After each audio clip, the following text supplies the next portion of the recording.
हर हर महादेव, जय भोलेनाथ। स्वागत है आप सभी का आपके अपने YouTube चैनल उपासना की उपासना में।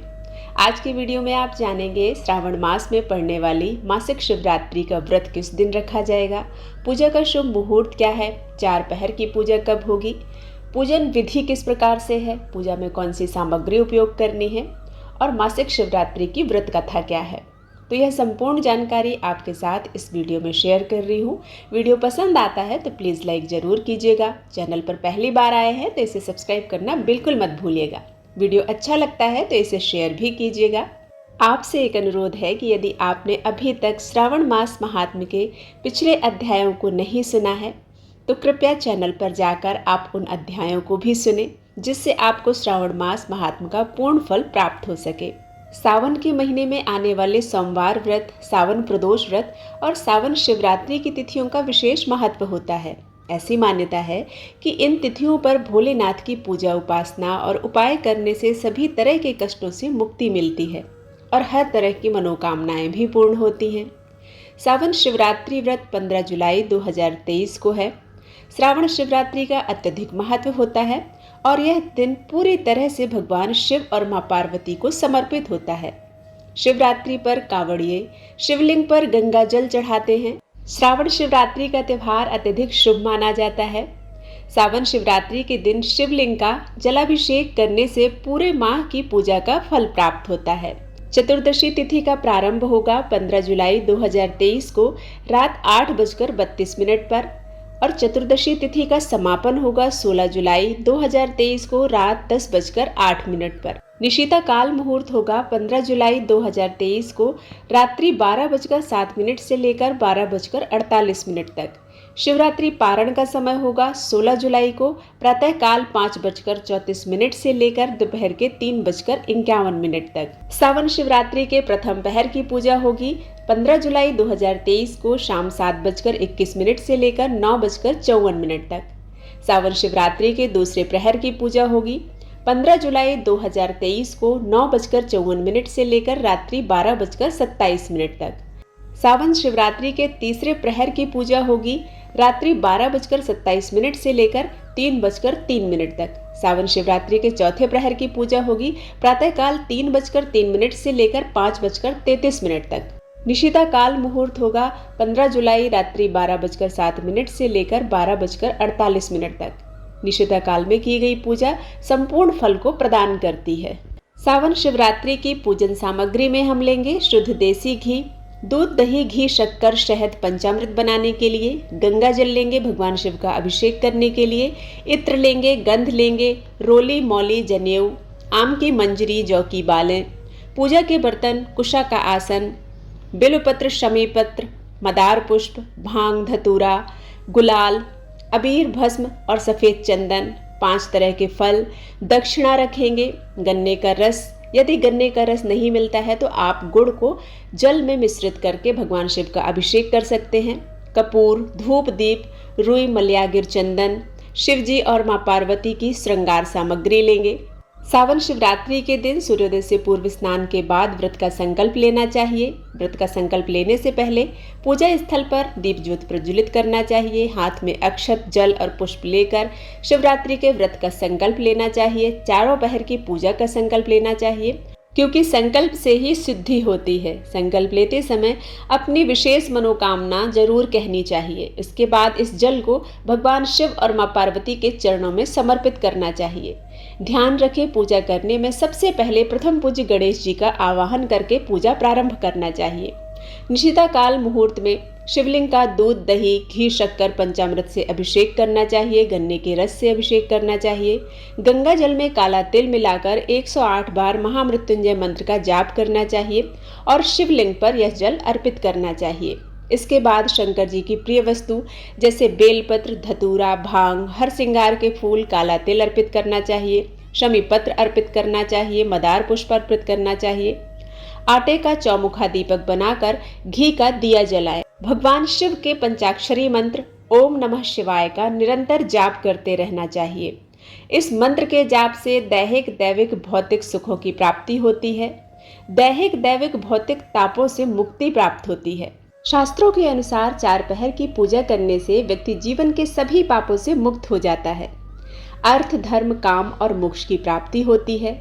4 पहर की पूजा संध्या काल यानी कि प्रदोष बेला से शुरू हो जाती है और अगले दिन ब्रह्म मुहूर्त तक की जाती है। पहले प्रहर में दूध से शिव के ईशान स्वरूप की पूजा की जाती है। दूध से उनका अभिषेक किया जाता है। उसके बाद स्वच्छ गंगा जल से अभिषेक किया जाता है। दूसरे प्रहर में दही से अघोर स्वरूप में पूजा की जाती है। भगवान शिव के अघोर स्वरूप की दूसरे प्रहर में पूजा की जाती है। दही से अभिषेक करने के बाद स्वच्छ गंगा जल से पुनः अभिषेक करना चाहिए। शिवरात्रि के तीसरे प्रहर की पूजा में भगवान शिव के वामदेव स्वरूप की पूजा की जाती है और इस समय घी से अभिषेक किया जाता है। घी से अभिषेक करने के बाद पुनः स्वच्छ गंगा जल से अभिषेक करना चाहिए। इसके बाद चौथे प्रहर में भगवान शिव के साद्दोजात स्वरूप की पूजा की जाती है। साद्दोजात स्वरूप में भगवान शिव की पूजा करते समय शहद से अभिषेक करना अत्यंत श्रेष्ठ और शुभ माना जाता है। महाशिवरात्रि की रात महासिद्धिदायिनी है, इसलिए इस महारात्रि में की गई पूजा अर्चना विशेष पुण्य प्रदान करती है। अगर कोई शिव भक्त 4 बार पूजन और अभिषेक न कर सके तो पहले प्रहर में 1 बार ही पूजन कर ले तो भी उसको कष्टों से मुक्ति प्राप्त होती है। श्रद्धा भाव से महाशिवरात्रि का व्रत सात्विक रहते हुए विधिपूर्वक रखना चाहिए। शिव पूजन, शिव कथा, शिव चालीसा, शिव स्तोत्रों का पाठ और ओम नमः शिवाय मंत्र का जप करते हुए रात्रि जागरण करने से अश्वमेघ के समान फलों की प्राप्ति होती है। व्रत के दूसरे दिन पुनः प्रातःकाल शिवलिंग का जलाभिषेक करना चाहिए। ब्राह्मणों को यथाशक्ति अन्न, धन, वस्त्र का दान करना चाहिए। पूजा के समय भगवान शिव को बेलपत्र अवश्य ही चढ़ाना चाहिए। इसके बिना शिव पूजा को अधूरा माना जाता है। धार्मिक मान्यताओं के अनुसार बेलपत्र चढ़ाने से शिव जी प्रसन्न होते हैं क्योंकि उनका मस्तक शीतल रहता है। सबसे पहले भगवान शिव का स्मरण करके बेलपत्र तोड़ लें। ध्यान रहे कि बेलपत्र में 3 पत्तियां हों। 3 पत्तियों वाला ही बेलपत्र शिव जी को चढ़ाना चाहिए। तोड़ने के बाद पेड़ को प्रणाम करना चाहिए। बेलपत्र कटे फटे ना हो। यदि आपके पास बेलपत्र नहीं है तो आप शिवलिंग पर चढ़ाए गए बेलपत्र को साफ करके भी चढ़ा सकते हैं क्योंकि बेलपत्र कभी भी अशुद्ध नहीं होते हैं। बेलपत्र को कभी भी सोमवार, अमावस्या, शिवरात्रि, चतुर्थी, अष्टमी, नवमी तिथियों पर संक्रांति के समय नहीं तोड़ना चाहिए। ऐसा करने से दोष लगता है, पाप के भागी बनते हैं। जब आप बेलपत्र शिवलिंग पर अर्पित करते हैं तो उसका चिकना भाग शिवलिंग पर स्पर्श होना चाहिए। ध्यान रहे कि बेलपत्र में चक्र और वज्र नहीं बने होने चाहिए।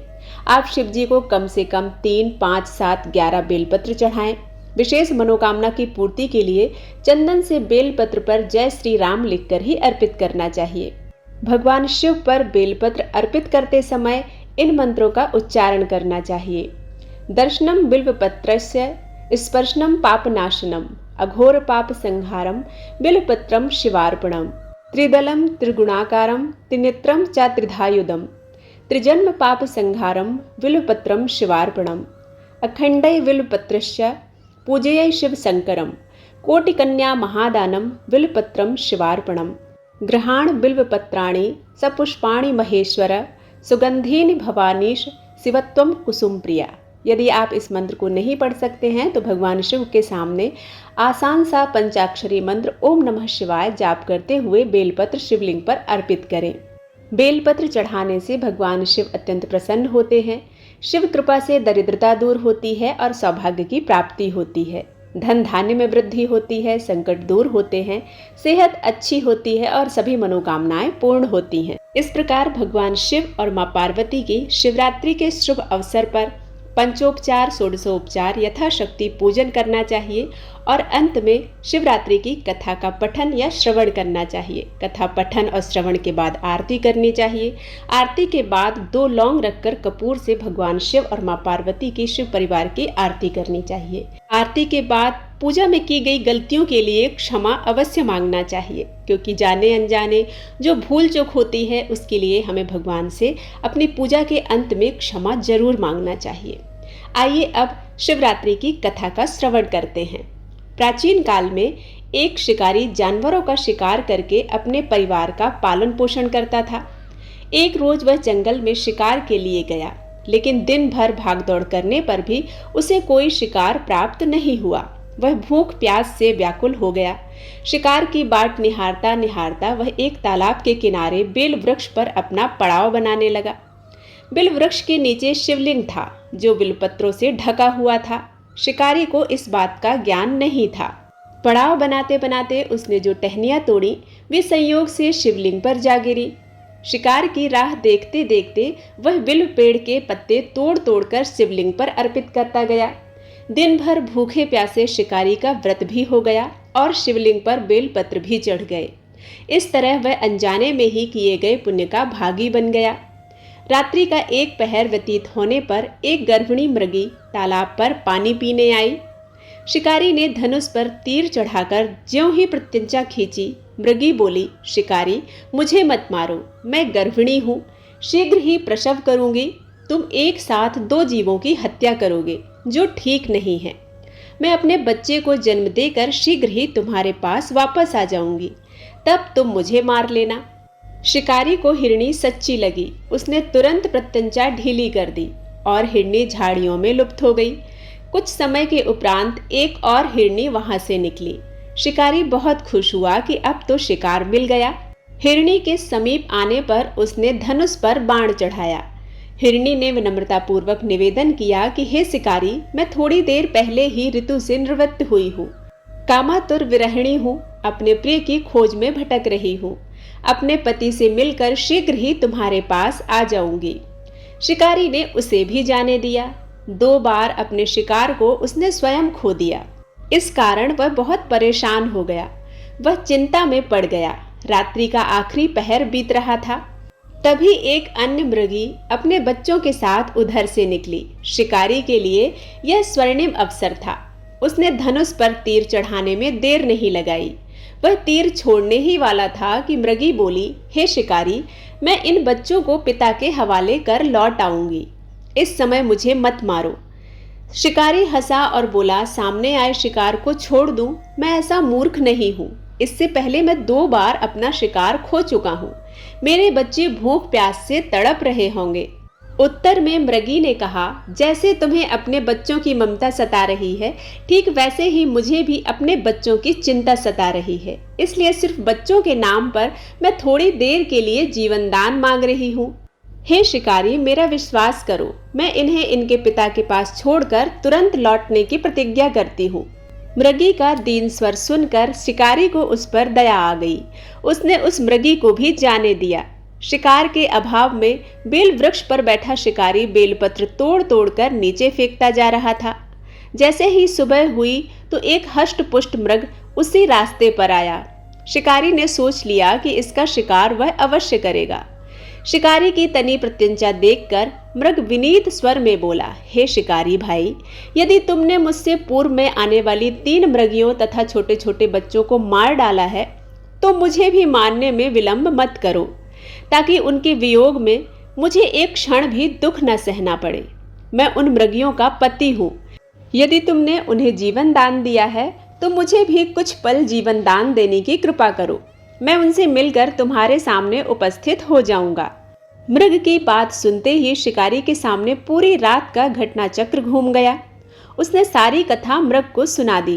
तब मृग ने कहा, मेरी 3 पत्नियां जिस प्रकार प्रतिज्ञाबद्ध होकर गई हैं, मेरी मृत्यु से अपने धर्म का पालन नहीं कर पाएंगी। अतः जैसे तुमने उन्हें विश्वास पात्र मानकर छोड़ा है, वैसे ही मुझे भी जाने दो। मैं उन सबके साथ तुम्हारे सामने शीघ्र ही उपस्थित होता हूँ। उपवास, रात्रि जागरण तथा शिवलिंग पर बेलपत्र चढ़ाने से शिकारी का हिंसक हृदय निर्मल हो गया था। उसमें भगवत शक्ति का वास हो गया था। धनुष बाण उसके हाथ से सहज ही छूट गए। भगवान शिव की अनुकंपा से उसका हिंसक हृदय कारुणिक भावों से भर गया। वह अपने अतीत के कर्मों को याद करके पश्चाताप की ज्वाला में जलने लगा। थोड़ी ही देर बाद मृग सब परिवार शिकारी के समक्ष उपस्थित हो गया ताकि वह उनका शिकार कर सके। किंतु जंगली पशुओं की ऐसी सत्यता, सात्विकता और सामूहिक प्रेम देखकर शिकारी को बड़ी ग्लानि हुई। उसके नेत्रों से आंसुओं की झड़ी लग गई। उस मृग परिवार को न मारकर शिकारी ने अपने कठोर हृदय को जीव हिंसा से हटाकर सदा के लिए कोमल और दयालु बना लिया।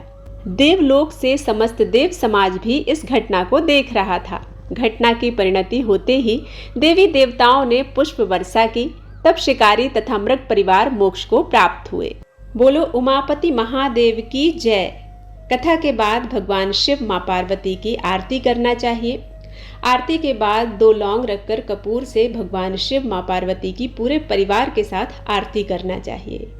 कर्पूर गौरम करुणावतारम संसार सारम भुजगेंद्रहारम सदा वसंतम हृदयारविंदे भवम भवानी सहितम नमामि। इस मंत्र से भगवान शिव मां पार्वती की कपूर से आरती करना चाहिए। आरती करने से समस्त कष्टों से, रोगों से मुक्ति मिलती है और जीवन में सकारात्मकता आती है। उम्मीद करती हूँ यह वीडियो आप सभी को पसंद आया होगा। यदि पसंद आता है तो लाइक करना मत भूलिएगा। मिलते हैं एक नई कथा के साथ, तब तक के लिए ओम नमः शिवाय।